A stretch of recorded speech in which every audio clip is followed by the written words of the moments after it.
স্মরণকালের ভয়াবহ বন্যায় আমাদের বাংলাদেশের মানুষ চতুর্দিকে বন্যার পানিতে মানুষগুলো অত্যন্ত কষ্ট করছে।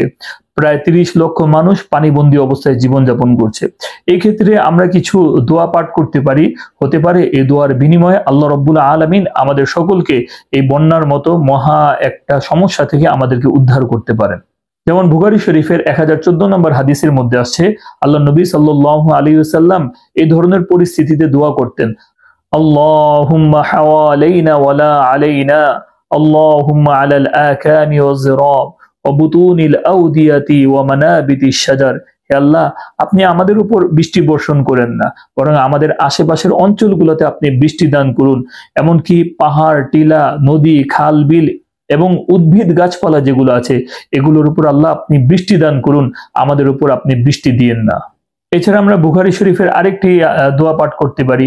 আল্লাহ নবী সাল্লাল্লাহু আলাইহি ওয়াসাল্লাম এই ধরনের পরিস্থিতিতে এই দোয়াটাও পাঠ করতেন, আল্লাহুম্মা ইন্নী আসআলুকা খায়রাহা ওয়া খায়রা মা ফিহা ওয়া খায়রা মা উরসিলাত বিহি ওয়া আউযু বিকা মিন শাররিহা ওয়া শাররি মা ফিহা ওয়া শাররি মা উরসিলাত বিহি। হে আল্লাহ, আমি আপনার নিকট প্রার্থনা করি এই ঝড়ের কল্যাণ, এর মধ্যস্থিত কল্যাণ, এর সঙ্গে প্রেরিত কল্যাণ।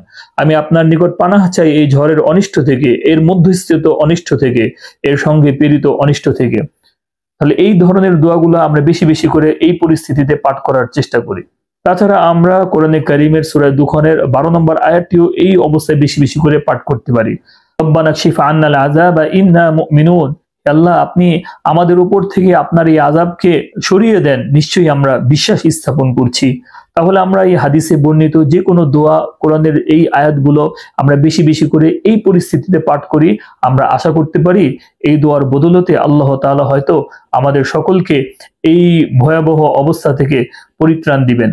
আল্লাহ তাআলার কাছে আমরা দোয়া করতে থাকি, আল্লাহ তাআলা যেন আমাদের এই স্মরণকালের ভয়াবহ বন্যা থেকে আমাদের সকলকে যেন হেফাজত করেন, আমিন। সকলেই ভালো থাকবেন, সুস্থ থাকবেন। আসসালামু আলাইকুম ওয়া রাহমাতুল্লাহ। প্রিয় দর্শক শ্রোতা, আমাদের ভিডিওটি যদি আপনাদের কাছে ভালো লেগে থাকে অবশ্যই আপনারা লাইক কমেন্ট করবেন। আর আপনাদের যদি কোনো বিষয় জানার থাকে, বোঝার থাকে, তাহলে অবশ্যই কমেন্টে আমাকে জানাবেন। আমি ইনশাআল্লাহ আপনাদের কমেন্টের উত্তর দেওয়ার চেষ্টা করব।